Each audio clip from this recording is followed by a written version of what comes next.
अहोई अष्टमी व्रत कथा। प्राचीन काल में किसी नगर में एक साहूकार रहता था। उसके घर 7 लड़के थे।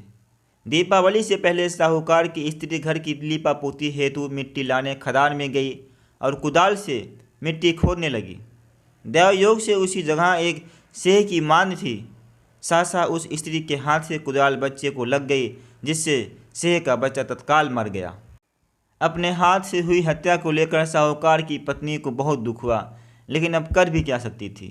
आखिरकार वह शोकाकुल पश्चाताप करती हुई अपने घर लौट आई। कुछ दिनों बाद उसके एक बेटे का निधन हो गया। फिर अकस्मात दूसरा, तीसरा और इसी प्रकार वर्ष भर में उसके सभी बेटे मर गए। महिला अत्यंत व्यथित रहने लगी।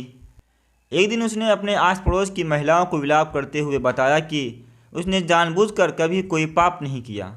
हाँ, एक बार खदान में मिट्टी खोदते हुए अनजाने में उसके हाथों से एक सेह के बच्चे की हत्या अवश्य हुई है और तत्पश्चात उसके 7 बेटों की मृत्यु हो गई।